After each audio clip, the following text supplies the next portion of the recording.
Say what's up to the people, Chizzy. What's going on, man? What's going on? What's going on? I'm happy to be here, man. Happy Sunday to you guys, man. It's good to be here. Yeah, man. Hey, look, bro, it's always a blessing. And look, we got another special guest. Y'all see him. You know what time it is.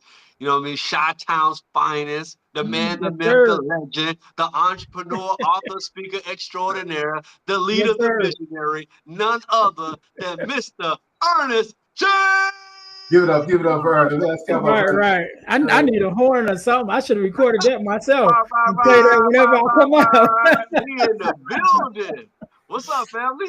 Man, I am good. I'm really good. You know what I'm saying? Come on, It's really one thing to good. be good, but I gotta just say I'm really good right now. You know Ah, what I mean? I So love it. Right, man. all blessings to God, man. I'm really good right now. I love it, man. Listen, you and me both, man. Man, I'm just grateful, man. I want to talk about gratitude with you guys because me and Chizzy done been through it all together, Ernest, like as men, 20 plus years as friends, and we done been Mhm. through every like journeyman of what men go through and as friends. And one of the things that we're both kind of going through is remote working and transition in this country and that country. And I came home to see my kids. I got an office out the country. I have to travel a lot in this season that I'm in. And I came home and saw my kids. Come on, somebody. Like Man, I don't know. I don't know if you was waiting for me to say something else. You know what I'm saying? I don't know if you was waiting for me to say an additional That's the thing. highlight. That's the But takeaway. but bro, I came home because I've been coming home to a studio apartment, coming home to a studio apartment, coming home to a studio apartment. And I came home and I saw my wife and I saw my two children. Right. And I'm already winning. Yeah, They right, now yeah, they just doing what they do.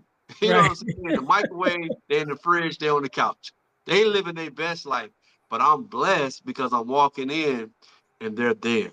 You know what I'm saying? Like they're just Mm. there. And that for me, for the time and the season that I'm in, man, it's more than enough.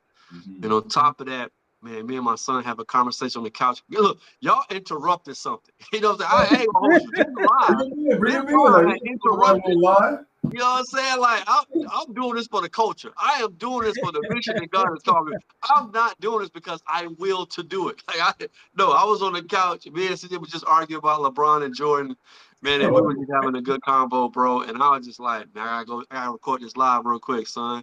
Yeah. And I'm just like, man, I worship with my family. I came home to my family. I get to sit on here and have conversations on the couch with Yeah, CJ, right? Shout out to Chizzy. And Yeah. I'm just grateful, bro.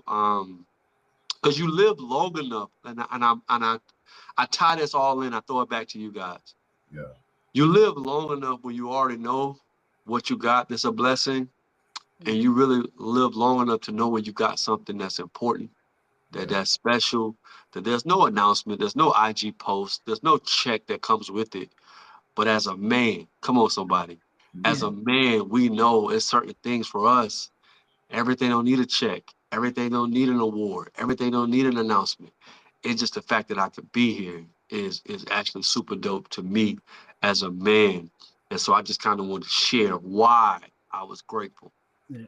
And I want to jump on that same bandwagon with you, right? So my daughter's here with me now. My daughter's 21. She's here with me now.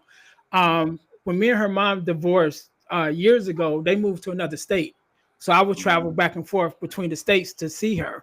I know that. But the last 2 years, I think it's been 2 years now, she's been here with me. You know what I'm saying? So it's that same feeling like you come in the house. You used to be in, come home to an empty house, whatever. But now I've come home and she's here. You know what I'm saying? So in between her going to work and then we have a conversation, she's telling me what's going on, what happened at work today, and just her life and being able to have that face-to-face interaction and listen to her journey. You know what I'm saying? And share the same space when it used to be, spaces in between, but now I get to see her, pretty much every day. You know what I'm saying? So yeah, I'm definitely grateful about that same thing and definitely understand where you at. You know what I'm saying? Because after my divorce, I was single. So ain't Mhm. nobody in my house but me. and my Yeah. fish and turtles. I got fish and turtles. So my fish and turtles and me. That's Oh, it. so we gotta get a clarification about now. Is the names Leonardo, Donatello, Michelangelo, Raphael? Like that No, what I so need to know. Did you all right, name? so I'll be honest. So I have one fish named Thomas, right? And no, not the fish, the turtles. I have Thomas, and I have dang, what did I name him? I forgot what I forgot what I Oh named him. wow, man, Thomas, we got Thomas. this is One recorded. was Thomas. Right now, let's get a violation. You can't remember that. That's a violation for real. It's been a while. I don't call them by their names, so I forget. Oh, But I remember Thomas was my first one because that was my grandfather's name. So I named him okay. Thomas the Turtle. Oh, Jefferson. That's what it was. Thomas and Jefferson. That's what I named him. Thomas Jefferson. Okay. Great recovery. Late, but we'll give you a great recovery. But I can't forget Thomas because, like I said, that's my grandfather's name. So I knew that one. The other one I had to remember. I love it. I love it. It's weird because it seems like the journey of manhood and the ups and the ebb and flows of it. You talked about, transitioning from being divorced and now having to travel to see your kids, and I know what that's like. Obviously, Chris and I talk about this all the time, but you may not know. I too post divorce, trying to navigate parenting, and so even now in a different space than me and her being way across the other side of the pond, trying to navigate what parenting will not can look like, from a distance. And these are the organic spaces that men find themselves in on a regular basis. We have the family, the consummate family nucleus. We have, arrangements where we're trying to be relevant in our kids' lives, and we have to travel and we have to reshape, even for them what it looks like. So, this is why what we talk about and the discussions we have and the guests that we have are vital, to the culture and to what we're trying to achieve and the platform we're trying to create. Because men come through a gamut. There's a spectrum of experiences. There's a spectrum of times where it's ebb and flow and it's up and down. And I'm pretty sure you can attest to this. Like that divorce baby is not an easy road to take. You know what I mean? Especially when you're an involved father, you're a committed father, and kids naturally, they will feel the experiences of what that separation looks like. So, but I'm happy that you're in a space where now your daughter's there with you and you get to spend quality time. So, but I definitely can relate to those experiences, and it's not an easy thing to navigate. But I want to, but Chizzy, what I want to speak to, bro, is as we talk about that, let's kind of dive in a little bit deeper, man, because everything, my coach, shout out to Coach Kendall, everything happens in the gap. And so even though we're grateful, one thing, Chizzy, has taught me, and we've been brothers, is about some of the challenges men face in the gap. One thing that's not talked about with men, and I want to hear from both of you because you've experienced this, and I really want you to educate our audience, encourage our men, in the sense of how challenging and painful it is as a father when you can't see or be with your children for unforeseen circumstances, right? You both lived in that gap. Chizzy is navigating that gap in real time. I'll let you both determine how transparent and vulnerable you want to be, but help the general audience understand, like, for men who never get to say nothing and people just think he's not trying to be in their life and he or whatever, like, talk to people about that gap where you're not in the home with your children day to day. Yeah, Ernest, I'll let you take a stand. Yeah, and let me jump right in here. I'll let you. It's your day today. Yeah. One of the things I want to talk about, and I'm just gonna be transparent, right? Mm-hmm. Because most people that know me would never think that I had a thought of when you go through a divorce, and especially when it's not, and usually it's not when it's rough, right? When you go through a rough divorce, right? One of the things that happened with me going through my divorce, I didn't have a lawyer. She had a lawyer. She had a guy lawyer, and we was kind of navigating the whole space. One of the things that I said up front was, we had houses, cars, we had all that stuff. I'm like, I don't need none of that stuff. The most important thing to me was making sure that my relationship with my daughter stayed good. You know what I'm saying? Like, I didn't want no issues with that because my daughter was my shadow. Everywhere I went, she was with me. You know what I'm saying? And so after the whole proceeding, when everything was done, I'm having a conversation with her lawyer, right? And he couldn't tell me this then, but he could tell me after everything was final. He said, what you should have done is ask for something else. He like, it don't matter what, you should have asked for the house, you should have asked for the car, you should have asked for anything, so that the focus would have been on that and not your daughter. But by you saying that that was the most important thing to you, that's what was attacked the most. You know what I'm saying? But he was like, so I couldn't tell you that as her lawyer in the middle of it. But on the other side of it, he's like, you should have asked for anything else, so that would have been the focus. But in the middle of that, after everything was done, in the beginning, it wasn't too bad. You know, even though I moved out the house, but I had my own space. So I've just, my daughter's right up the street. So everything was closed. I still go to the school. She comes stay with me on the weekends or whatever. We still was in the same area. Maybe about a year or two after the divorce, then her mom was like, all right, we moving to another state. Right. You know what I'm saying? And then that's when it was like, oh, okay. And so we had to have that conversation. So I sat down with my daughter. She still was young at that time. She probably was like 10 maybe. And I'm like, look, you know what I'm saying? Personally, I don't want you to go. I said, but as a father, one thing I know that will come up in the future, if I make you stay here and things don't work out, then her mom gonna say, well, we're in this position because your dad made me stay when I could have had this opportunity, because that was the whole thing. Like, she had all these opportunities in this other state, and I'm like, if I make you stay, then it's gonna be my fault that things didn't work out while you were here. So I had that conversation with my daughter, because I'm like, I'm willing to do that. If you say, Daddy, I don't want to go, then it is what it is. You staying, but here's the truth. I'm gonna put a commercial. You're gonna, no matter what, it's your fault. No matter what, you're gonna lose. It's like, we gotta agree. We gotta agree, right? So we're like sitting here waiting to see what you're about to say about what you decided after you and your daughter had this conversation. But going back to, as men, being around this conversation with men enough, there's no winning in this conversation. It's just you working it out. Yeah. There's no winners. There's no winners of this.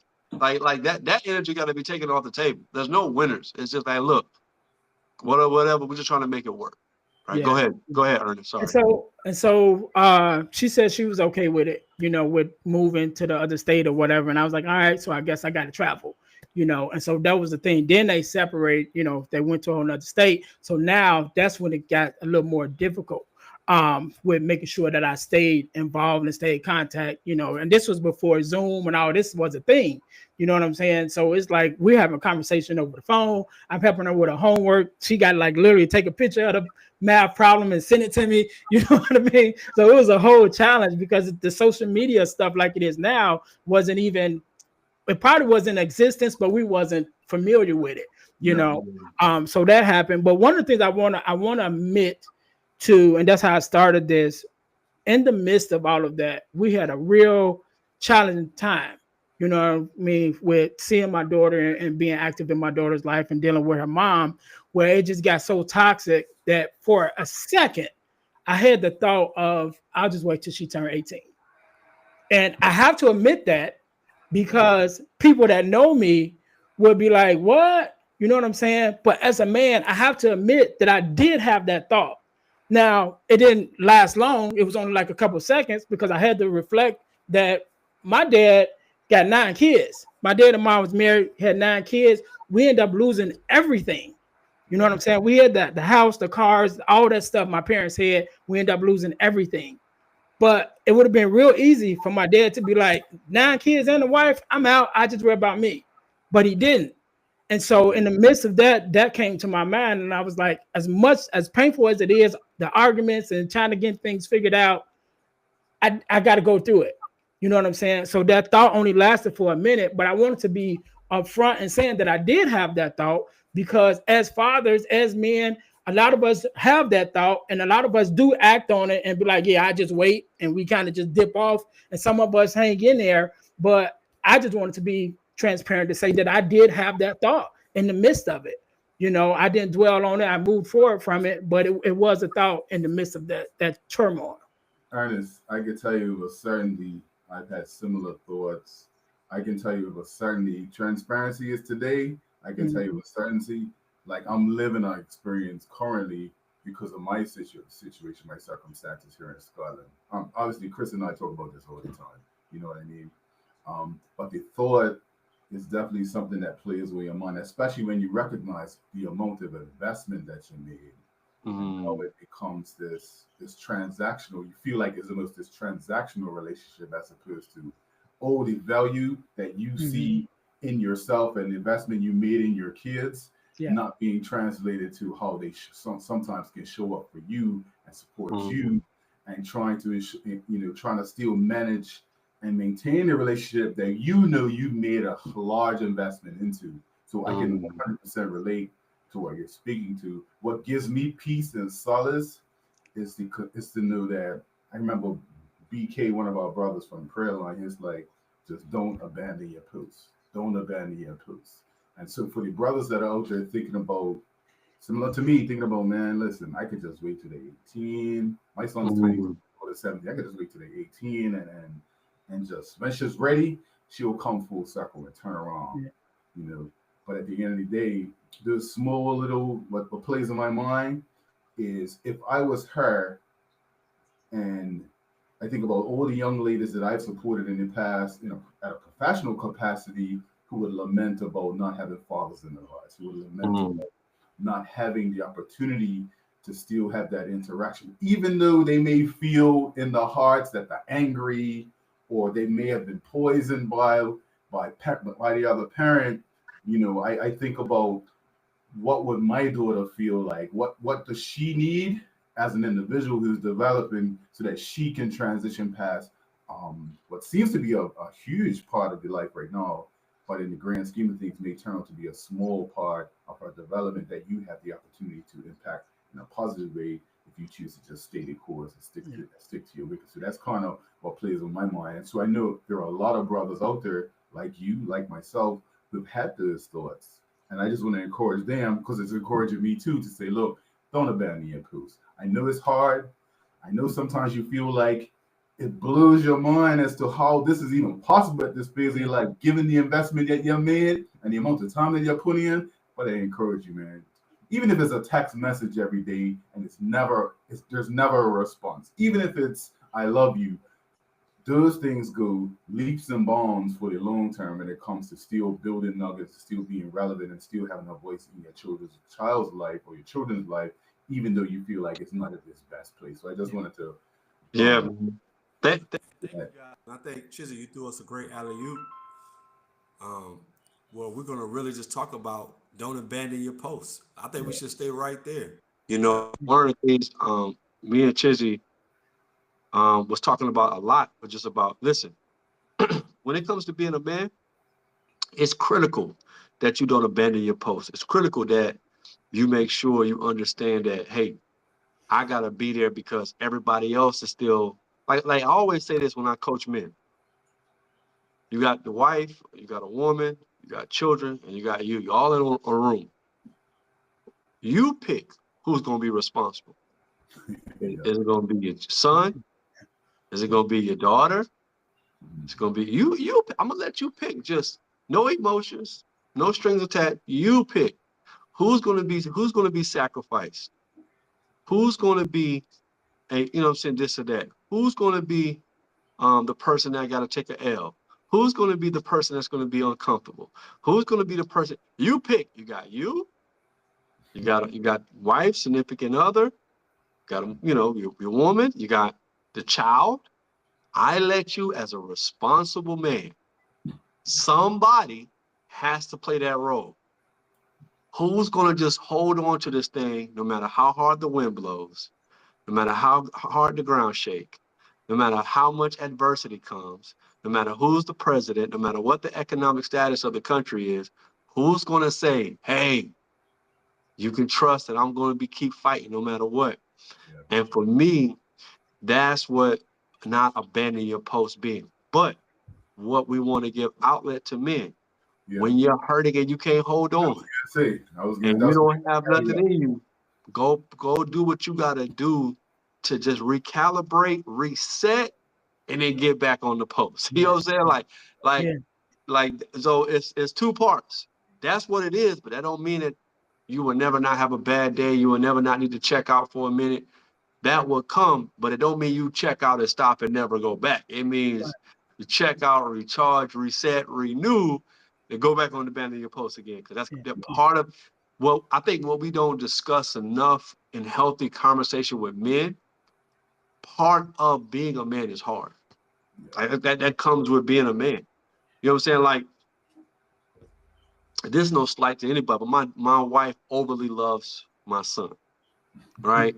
So in that overly loving affection, her love is he don't have to do nothing around the house. I'm like, nah, you have to do stuff around the house all the time. Yeah. You have to take care of you. You have to take care of your responsibilities. You have to take care of stuff at the crib. Like, you have to look at your sister. Like, you have to do stuff outside of yourself, because in the real world, that's what's going to be needed and required from you. And not only that, like, when you become a man, your job as a dad is to mirror what the responsibilities are for a man in your household. So the best training ground to have is with your son in his space, understanding that at some particular point in his life, in your life, you're going to have to be this person. The same person that you see me be every day, it's my job to ensure that you are going to turn out to be that person, or maybe even better than how I function now, or how I used to function. And that's the real goal. But, that's the counterbalance between male and the female dynamic as it relates to raising children. And then the emotional part is necessary 100%. But again, the balance to that is, all right, logic, reasoning. At the end of the day, the bills still need to get paid. Stuff still needs to get done. Somebody breaks in the house. It's not going to be your mama that's going to protect you against everybody. It's going to be me. All of these things have to be taught and nurtured, at a young age, so that when they get older, it's just second nature. You know what I mean? Yeah, and I address that as facts over feelings, right? So I have 4 stepsons. So my daughter's my only biological child, but I have 4 stepsons, and went through the same thing with their mom. And I'm like, no, this is what it looks like to be a man in the house. I ain't gonna say the man of the house, but just a man in the house. This is what it looks like. This is what the responsibilities are. This is what the things that's required of them. And one of the things I had to talk to their mom about and really be active, with her, was you have to think about, you're looking at it as these are your sons, but take that off the table. Think about you're raising somebody else's husband. Yep. How do you want your son to show up in that household? You know what I'm saying? So if you're telling him he ain't got to do nothing, when he get married and we get his own family, he gonna feel like he ain't got to do nothing. But you don't hold me to that same standard. You know what I'm saying? If I came in here and didn't do nothing, you have a problem with me. So you got to think it that same way. You don't want your, daughter-in-law or whoever to have that same problem with your son. You know what I'm saying? So that's what I say. You got to be facts over feelings. You got to address the facts. These are the responsibilities. It don't matter how you feel about it. These are responsibilities of manhood that's required to hold up a household. You know what I mean? And so, although it don't always look easy, right? So I want to go back to something you said, Coach, and mention just about manhood and it being hard, right? And also throwing in the not abandoning your post. There was a situation that I had, right, in the midst, and I won't go into the situation to protect the innocent, you know what I'm saying? But it was something that happened to me, right? And I was hurt behind it. I'm like, man, why, how could, what I'm saying, somebody do this to me, And I remember my daughter at her young age having a conversation and saying, this is what somebody did to me or whatever. And she looked at me and said, what did you do? And I said, what you mean what I do? They're like, what did you do to deserve that? And I'm like, as your father, as the person who protects you and loves you, how could you look at me and say whatever happened to me was almost deserving because I must have done something? You know what I'm saying? And so it's like, man, I that was one of those, I just had to eat it. I couldn't get mad at her as a child and not recognizes the influence that she was having to make her even come at me like that. You know what I'm saying? But I had to, like, okay, I got to eat that. I just had to let it go. You know what I'm saying? And, when we talk about not abandoning our post, one of the things that I want to really press into the fathers that's going through the whole thing and the separation of your children or whatever. Number one is don't stop fighting. You know what I'm saying? Never stop fighting. Like you said, coach, if you have to take a break, if you have to take a breather to get yourself together, get right back on it, you know, and then keep your paper trail. I have a file. I have a file from when I very first, when we filed for divorce, everything that we had, every meeting we had, every time we went to court, every school, I got report cards. I have a file. So at any time when my daughter will have a question to say, Dad, why this didn't happen? Or why was you here? Or why? No, baby, I've been here. You might not have seen me, but I got the paper trail to show you that I've been here. You know what I'm saying? But just to give us more context, like I don't have no paper trail, right? So, like, what happened? I don't even have a paper trail. If I'm being honest. Yeah. So that's what I want to ask Ernest. Like, what happened in the dynamics where you realize, this can go left. Let me start documenting just in case I got to cover my back about how much presence I had in my child's life. Mm-hmm. Something had to happen in your brain for you to be so conscious of that. Well, it was two things. One thing was just looking at the situation that I was in. I never thought that I would be going through a divorce. You know what I mean? So the reality that I was even facing a divorce mean that something was already going left, right? Mm-hmm. But then I also had family and friends and those who I could confide in, some of whom had been through a divorce. Right. And so having that wise counsel, that was one of the things that I was told by a female that said, you're going through this, keep a paper trail. No matter what happens, you're going to be able to say, I showed up for you, you know, and the young lady who was telling me the story or who was advising me had been through a similar thing, being, you know, a fatherless daughter and, you know, having that conversation with her father years later of why you weren't there, you know what I'm saying? And him saying he was or whatever, but he had nothing to show.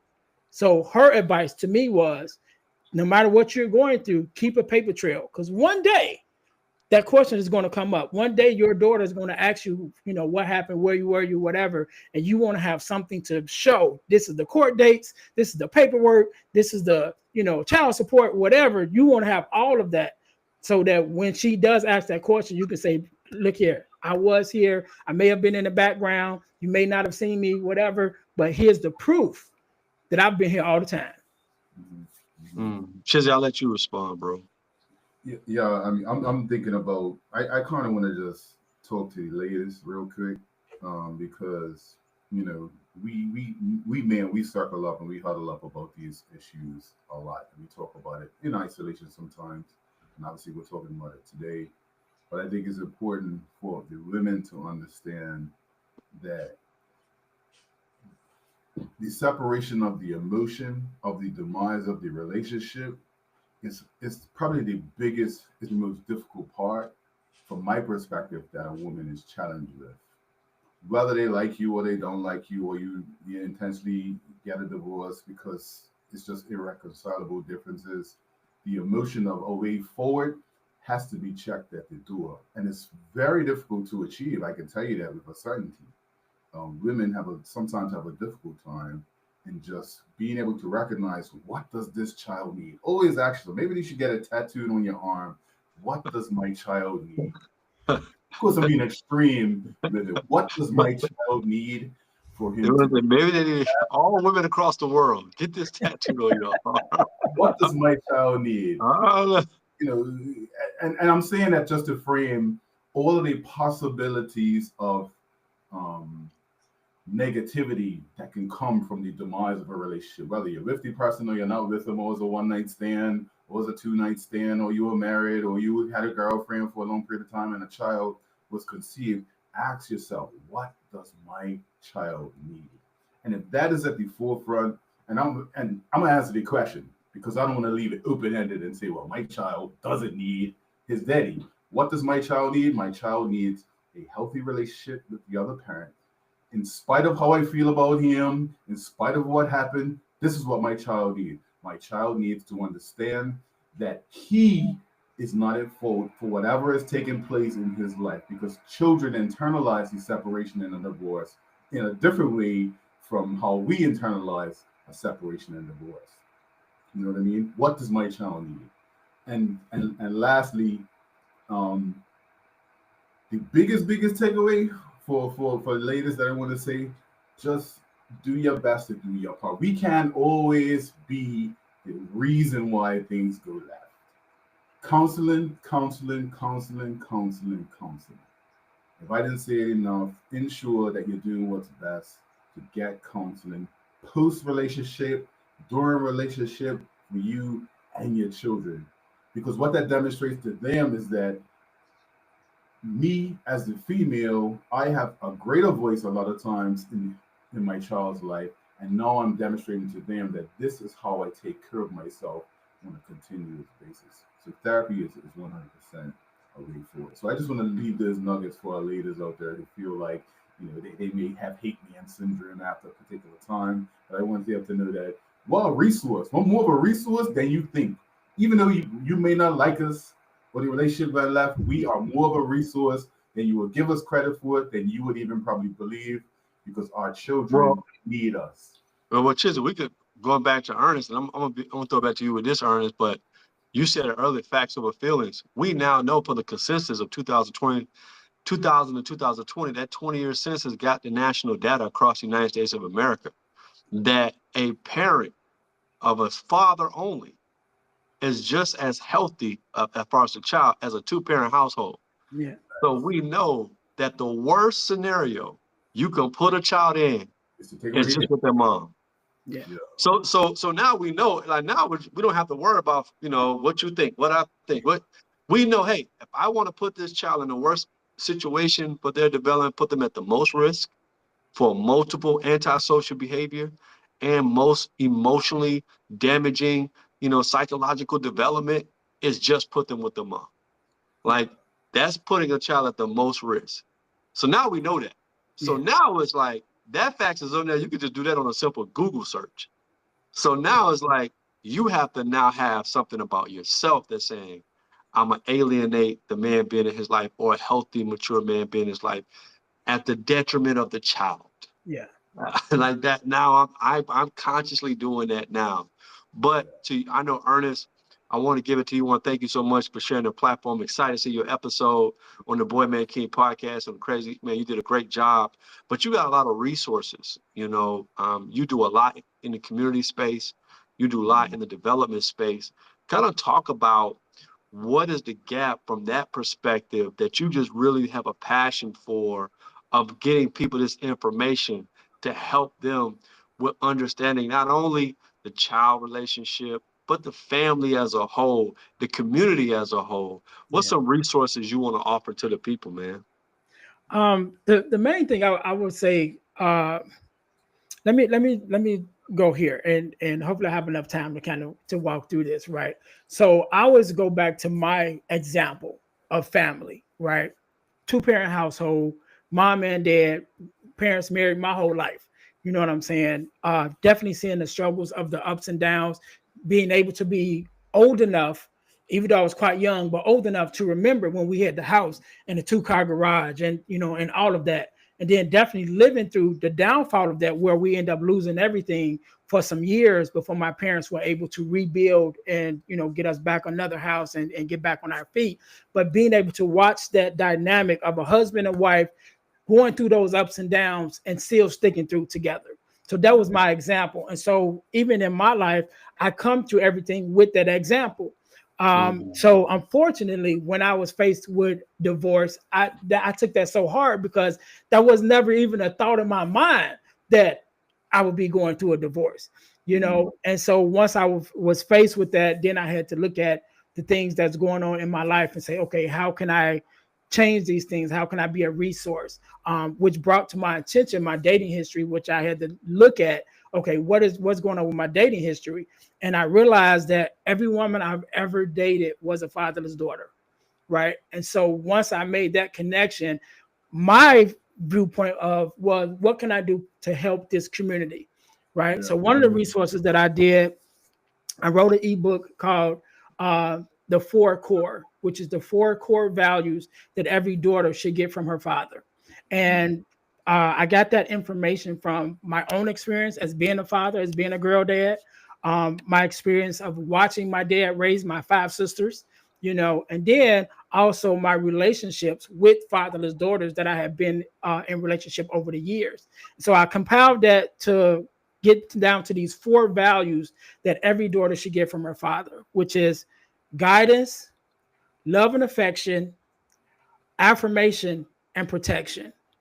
And so, we can dive into that a little more deeper. But I wrote that ebook as a resource, and it can be found at ebooksbyejames.com. It's an ebook.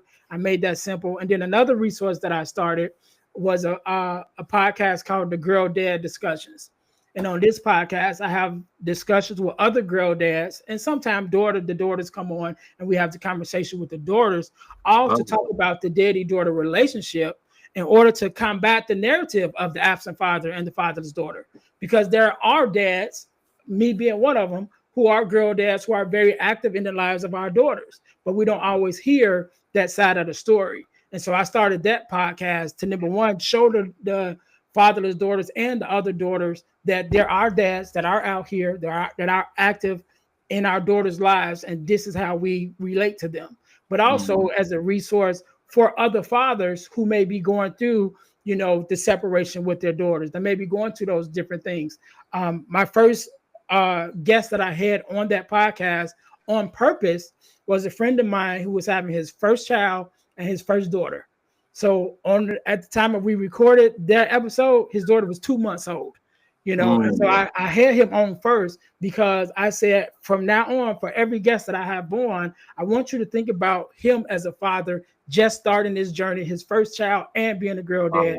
What information can we give him to help his journey? And then to go back to what you were saying, Chizzy, that's one of the things that I definitely address on both ends, not just for the mothers, but the fathers too, is always put the first question is what's in the best interest of my child, period. And if we can keep that, no matter how many arguments we get in, no matter how we feel about the other person, the other parent, if we can keep that our main objective when it comes to our kids is what is in the best interest of our child, then there may be some things I might just have to accept, you know what I'm saying? And maybe some punches I have to take, all in terms to be there and have the best interest come up for my child, to make sure that she has the best upbringing. You know what I mean? And so those are just 2 of the resources. But man, you can find me anywhere. I love having this conversation. I have it a lot. I was trying to be big in the fatherless daughter space, but I get to have these conversations, and I get to be, on podcasts with other young ladies and things of that nature. But when it comes to like the in-person stuff, they're like, no, women only. So I'm like, well, all right, cool. I'll stay on the outside. But that's one of the things me and Chizzy, I give it back to you, Chizzy, on this, is that we learned is like, man, we can talk with the men, but to Chizzy's point earlier, we got to have conversation with women, where it's just strictly platonic on the energy of better understanding. You know what I'm saying? And at the end of the day, what's the end game for all of us? What's the end goal for all of us? And how do we collectively get there? Like, because empowering a silo is like a step, but it's not the answer, right? And so it's like that's a step and heading in the direction, but we got to all be at the table. Chizzy. Sure. Yeah, again, I'll just echo your sentiments, Chris, and of course, Ernest, your sentiments as well. The conversations are important. Greater conversation. I think the more that we do it, this platform, Ernest, your platform, other platforms that are giving resources and allowing men and women to be heard, important, because sometimes you talk so loud that no one's listening. So that offer is important so that, in isolation, because, make no mistake about it, we all get emotional about the circumstances that we're in. And sometimes the best way to even listen is to remove yourself and kind of isolate in a way that allows the external noise of the situation to impact outcomes, and you're just able to just focus on what you need so that you can show up. And when it's time for you to show up, you're able to just put your best self in that space. Because when it comes to your kids and you're passionate about your kids, the emotions can run extremely high. And everyone has their value system. Women Mm. have it, men have it, but at the end of the day, like you said, like we all say, what's best for the child. And in order for you to give to that child, you have to be able to give to self and center self first. So when you enter into those difficult conversations, they're easier to have.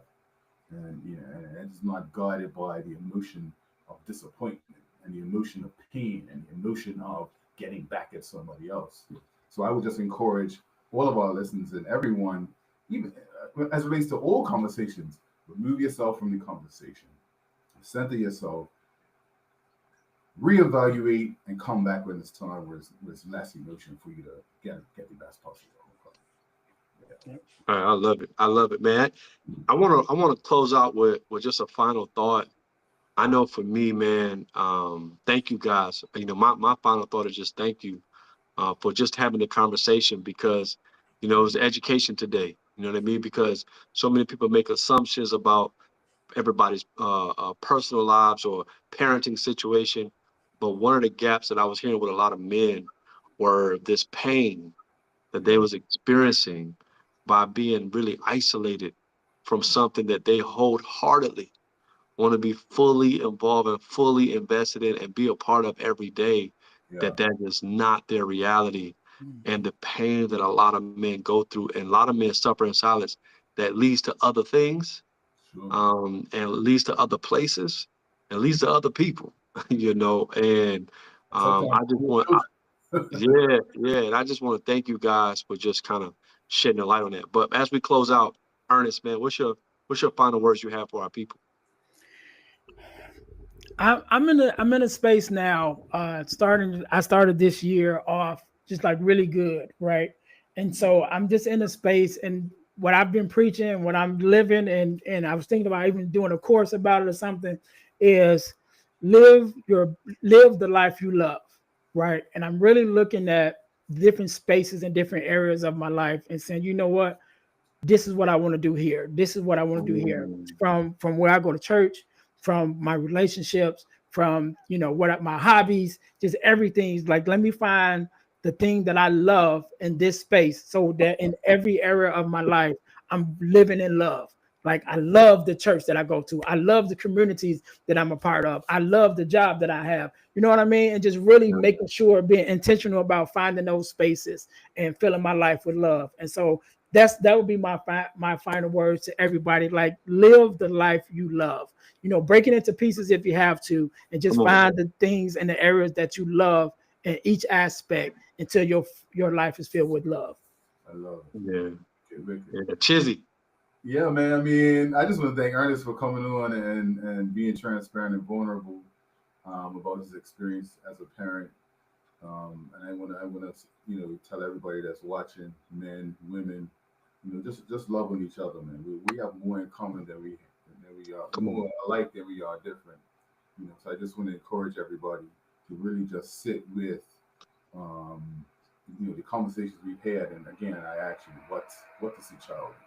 What does your daughter need? What does your son need? And if you keep that at the center of everything, then you'll be proactive about your approach to a lot of things as opposed to reactive. So, Yeah, man. I just want to echo you guys again. Man, thank you guys for taking the time to enjoy and take part in another great episode of the Boy Man King podcast. Man, shout out to our special guest, Ernest James, man. Go check out his episode. It's dropping tomorrow. You want to make sure you watch that as it comes out on our platform. Make sure you like and share, comment. Let us know what some more dope content, some guests you would like us to have. Man, but for all of our team on the Boy Man King podcast, thank you guys for all the work you do. We'll appreciate you, man. Follow us on the Boy Man King Talk on IG. Like and subscribe our YouTube page. Man, we thank you so much for taking the time to spend with us. And as we say on the Boy Man King Pod, man, the journey continues. Yes. Y'all be blessed, and we out. Peace. Peace.